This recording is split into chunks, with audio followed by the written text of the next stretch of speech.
안녕하십니까. 알파스트리트 파트너스입니다. 2024년 9월 2일 월요일 마감시장 보겠습니다. 코스피 지수가 0.25% 올라서 2681로 마감을 했습니다. 거의 변화가 없는 코스피입니다. 지난주 금요일 미국 증시가 꽤 크게 올랐는데도 참 반응이 없습니다. 거의 따로 놀고 있는 그런 증시라고 봐야 될 것 같아요. 금요일 미국 증시, 다우는 0.55% 올랐고요. 나스닥은 1.1% 올랐습니다. 다우 같은 경우는 또 사상 최고치 경신을 했어요. 그래서 계속해서 사상 최고치를 경신을 해 나가고 있는 다우 지수고요. S&P 500 같은 경우도 거의 사상 최고치 근처에서 붙어 있습니다. 나스닥만 사상 최고치 대비해서는 한 5% 정도 빠져 있긴 한데, 그래도 어제 금요일이죠. 금요일은 나스닥도 1% 이상 이렇게 상승을 했습니다. 주요 종목을 보시면 전체적으로 다 올랐습니다. 특히 나스닥이 1% 이상 오른 거를 보면 알 수 있듯이 반도체 주식도 조금 반등을 했어요. 특히 브로드컴 같은 경우는 3.7% 오르면서 가장 좋은 모습을 보여줬고요. 엔비디아 같은 경우도 1.5% 반등을 했습니다.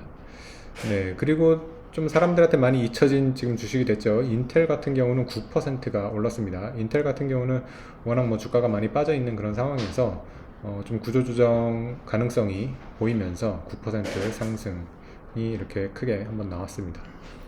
그 외에 다른 종목들 보셔도 아마존도 3.7%, 테슬라가 3.8% 이렇게 오르면서 재량 소비재 쪽도 좀 좋았고요.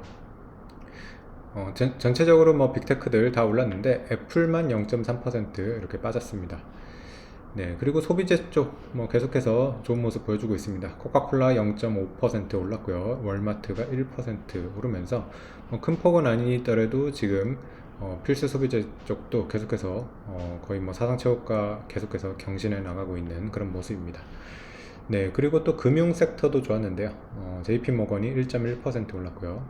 버크셔 같은 경우도 1.6% 이렇게 오르면서 역시 JP모건 이런 지금 기업들도 계속해서 사상 최고치 경신을 해 나가고 있는 그런 상황입니다. 그래서 미국 증시는 참 강합니다. 지금 주가가 상당히 부담스러운 것 같아도 또 이렇게 잘 이렇게 오르는 그런 모습을 보여주고 있어요. 그래서 이번에 이제 9월 달에 또 고용지표 이런 것들을 지금 또 중요하게 생각하고 있는 것 같은데, 만약에 여기서 또 고용지표도 강하게 나오면 상당히 미국 증시의 랠리가 더 될 수도 있지 않을까 그렇게 생각이 됩니다.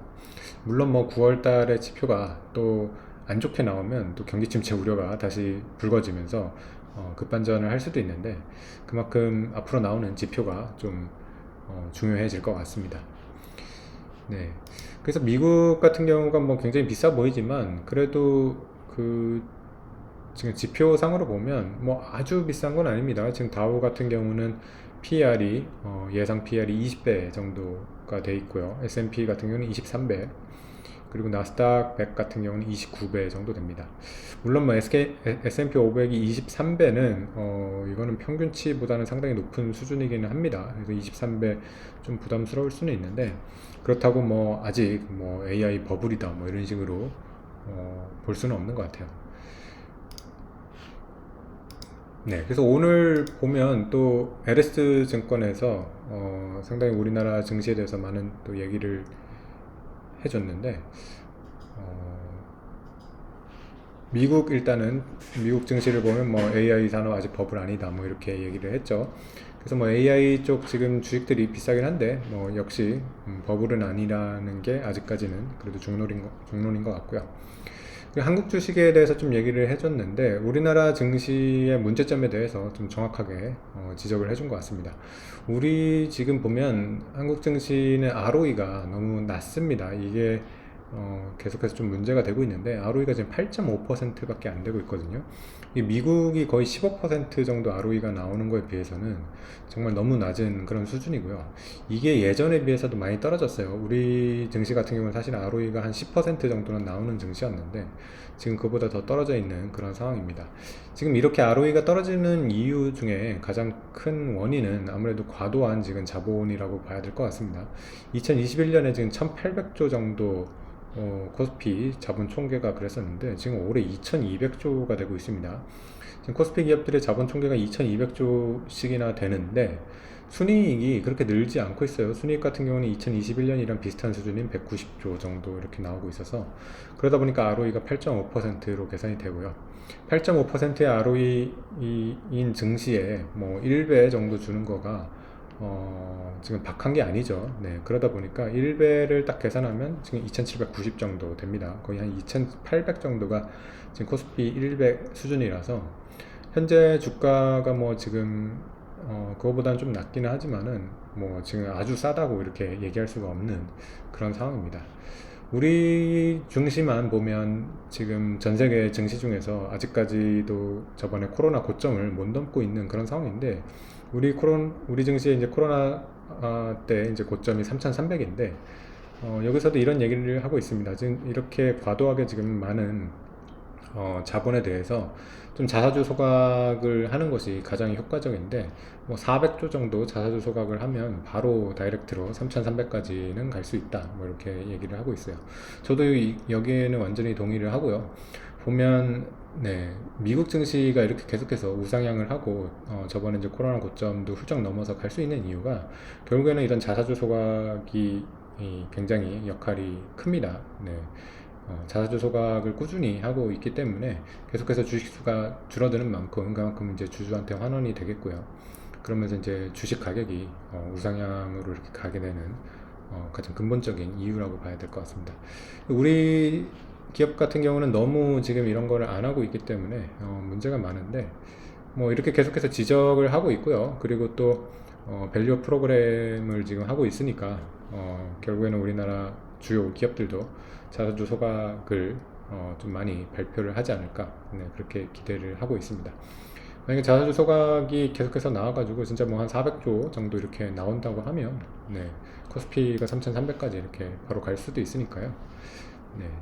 현재 어쨌든 코스피가 뭐 올라갈 수 있는 방법은 이런 ROE 개선, 자사주 소각을 통한 ROE 개선이라던가 이런 거밖에는 없을 것 같습니다. 지금 특별히 우리 기업들이 갑자기 뭐 이익이 엄청나게 늘어나거나 그럴 가능성은 그렇게 높지 않거든요. 네, 그래서 좀 이런 주주 환원이나 이런 것들이 지금 가장 중요해지는 그런 시기라고 봐야 될 것 같습니다. 네, 우리 증시 주요 종목 보시면 오늘 같은 경우는 2차전지가 상당히 주목을 받았습니다. 에너지 솔루션이 6% 올랐고요. 포스코홀딩스가 5.8%, 삼성 SDI가 4%, LG화학이 5%, 네, 그리고 포스코 퓨처엠이 14.9% 이렇게 오르면서 2차전지가 상당히 큰 폭으로 올랐는데 2차전지가 최근 들어서 좀 심상치 않았는데 상당히 지금 좀 상승 쪽으로 방향을 잡는 거 아닌가 이런 생각이 듭니다. 에너지 솔루션 같은 경우는 최근 저점이 31만원 수준이었는데 40만원대를 넘을까 했는데 오늘 다시 회복을 했습니다. 그래서 41만원까지 올라왔고요. 저점에서 10만원 올라왔고 한 30% 이상 지금 이렇게 반등을 하는 그런 모습입니다.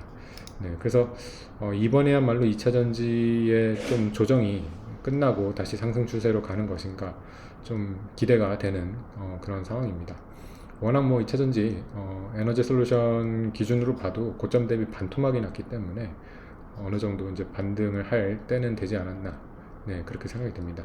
확실히 주식이 빠릅니다. 아직 에너지 솔루션의 이런 실적이나 이런 것들을 봤을 때는 좀 반등하려면 시간이 좀 더 걸리지 않을까 그렇게 생각을 했는데 주식 같은 경우는 확실히 이렇게 한 발 빠르게 좀 반등을 하고 있는 모습이 아닌가 그렇게 생각이 됩니다.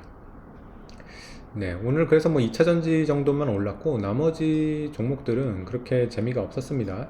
뭐 현대차 같은 경우는 오늘 3.7%나 빠지면서 밸류 공시를 했음에도 불구하고 역시 업황이 조금 좀 불안하다 보니까 이렇게 좀 쉽게 주가가 오르지는 못하는 것 같습니다.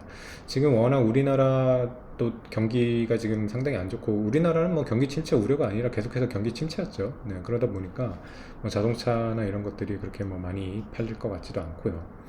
네, 그래서 뭐 밸류업도 실적이 나와야지 하는 거니까 아무래도 실적이 꺾인다 그러면 네, 주가가 가기는 쉽지는 않을 것 같습니다.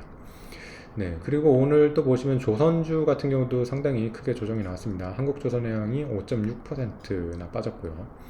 네, 그리고 변압기 이쪽도 많이 빠졌네요. 현대 일렉트릭이 4%대 이렇게 빠지면서 네, 조선주나 이런 뭐 전력기기 이런 쪽 상당히 좋았는데 오늘은 조정이 꽤 크게 이렇게 나왔습니다.